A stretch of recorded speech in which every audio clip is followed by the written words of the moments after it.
This is Rack Noble for Boxing UK. I'm here with Prince Patel. It's been some time in the UK. How's it going?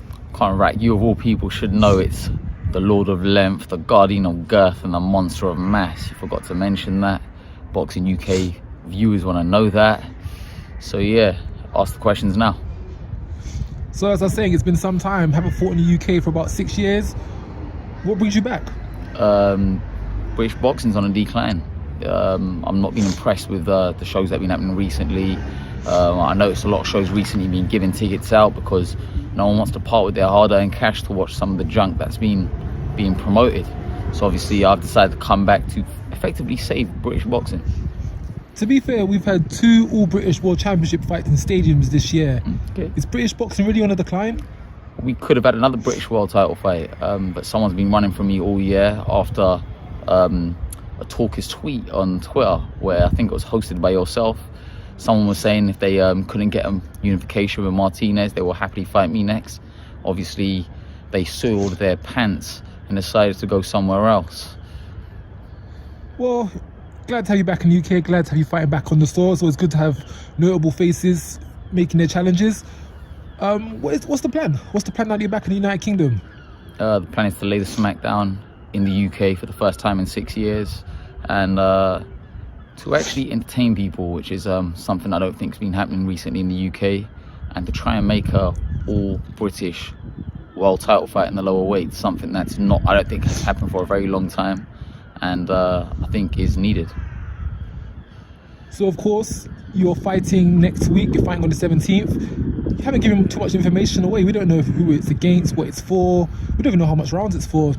You're going to tell us a bit more information about that? All you need to know is the Great One will be there, oiled up, sweating in the ring, laying the smack down, and that itself should be selling the tickets. So no opponent has been named? It could be someone who's got 0 wins, 100 losses, and been knocked out 99 times. Or it could be someone who's got, I don't know, 20 wins, no losses, knocked out 19. It could be anything, but all you need to know is the Great One's going to be there, and he's going to be all sweating and oiled up. So of course, you last fought in Ghana. You defended the IBF, WBO International and Global. Why has it been a year since you've now gotten yourself back into the ring, back into contention?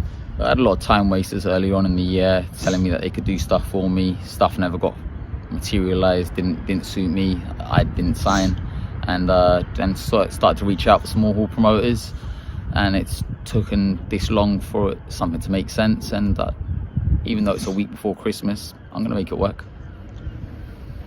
So you mentioned you got in touch with quite a few people. It didn't quite happen. You're going to be on a Mervyn Turner show. You're fighting in West London. You're fighting at the Harrow Leisure Centre. Yeah. Not too far from where you're living. So it's pretty much a homecoming. Yeah, it's a homecoming. I think any fight of mine in London is a homecoming.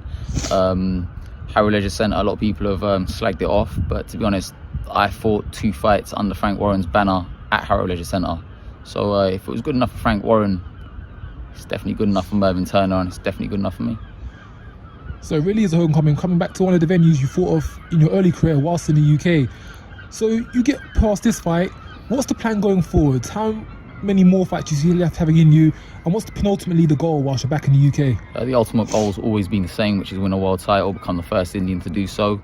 There's options available at flyweight for maybe European title, maybe a world title, but to be honest, forget European. I just want Sonny Edwards for a world title. I've pretty much picked up every belt out there apart from a world title. It's the only title I want. I think the fight with me and Sonny makes more sense than the fights he's claiming he wants to have. Artan Dalatakian, he hasn't even defended his WBA world title for over a year. I tried reaching out to Gilberto Mendoza of the WBA. He's failed to get back to me with a reason why he hasn't defended his belt. You've got Martinez, who I think looks horrible at the moment. He fought on the weekend, didn't look great. He looked terrible. The Spanish guy he fought isn't bad actually, so maybe it was the opponent was decent. But I don't know, man. I feel I beat both of them guys.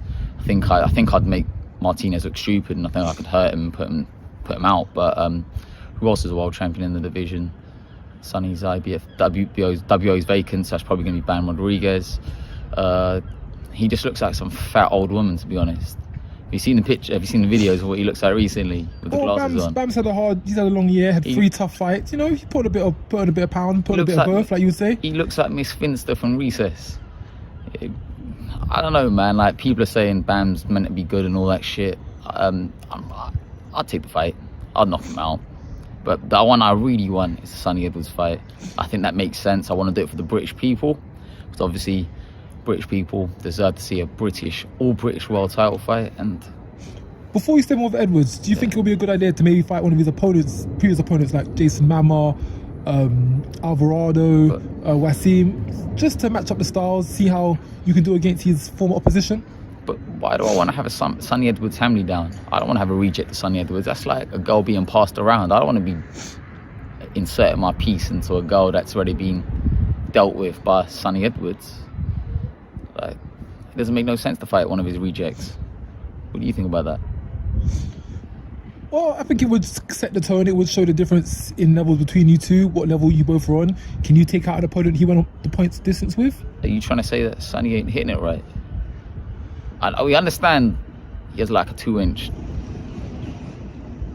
piece with absolutely no girth, and I have the tools to obviously hit things right. Call it what you want. Sonny's had some pretty decent wins over the last year. 4 KOs. He's had some pretty decent wins over the last few years. Established himself as a world champion. Fighting some of his former opponents would give us an idea what standard you're at. Another thing as well, see, like you say, like Sonny Edwards has done all this stuff, and it's the opportunities he's been given. You yourself, of all people, who's been built up on a small hall show as a fighter, wasn't really given opportunities, had one opportunity on Matchroom. Apart from one opportunity, what opportunities did you really have? You had to sell tickets, you had to put bums on seats, you had to basically effectively beg your friends to come and watch you fight. He didn't have to do that. He doesn't sell tickets. He's never sold tickets. He's a world champion and he still doesn't sell tickets. No one's interested in the guy. He might generate some buzz on Twitter and stuff because you've got a lot of, let's face it, you've got a lot of lonely people on Twitter who have got nothing else better to do, and Twitter's free. Anyone can go on Twitter, they can use McDonald's Wi-Fi and they can connect to that shit. So boxing Twitter's not going to take nicely to that. I don't really care if they take nicely to that. But yeah, what I'm saying is, like, that's it. That's the only people who really talk about Sonny Edwards. You don't get bums on seats with Sonny Edwards. 1, because he's boring. 2, because he's so ugly. It's like watching a scarecrow. Who wants to look at a scarecrow 24/7? Like, it's not good. Moving on from Sonny, are there any other fighters in particular in the UK or outside the UK who you got your eyes on? You mentioned Bam Rodriguez. Look, world champions. If Bam becomes WBO world champion, I could take his belt off him. Anyone who has a world title, that goes for literally anyone in and around the division. So even at light flyweight, Jonathan Gonzalez, he's WBO world champion. We've had a backwards and forth. That's someone I'd like to fight. Who else is out there? I think there's a South African world champion for the IBF. He just won it. I wouldn't mind fighting that. But to be honest, I got to see how I feel at flyweight first and then take it from there. But will this fight coming up next week, will this fight be at flyweight? 100%, yes. Yes, a fight at flyweight, yeah. So just tell us where you see yourself being by the end of 2023, this time next year. To be honest, it'll either be retired or it'll even be world champion, because if nothing happens after this fight, because I've already sold a girthy amount of tickets, probably sold already now more in this one fight than Sonny's done in his whole career. So if I can't get myself signed after this, then I don't really see the logic in boxing anymore. Like, if you're selling tickets, you're knocking people out, you're laying the smack down, you look as good as I do, and you get people talking the way I do, and you still can't get signed, and you're putting bums on seats, and you're selling tickets a week before Christmas, and you don't get signed after that, then obviously you might have to go play golf or something like that. Any last words you want to give to people before we round this off? Yeah, if you want to come along, tickets are still available. You can purchase tickets. You see the Great One in action. You can see the Lord of Length, the Guardian of Girth, and the Monster of Maths in person, in the flesh. And I will do photo opportunities after. Peace.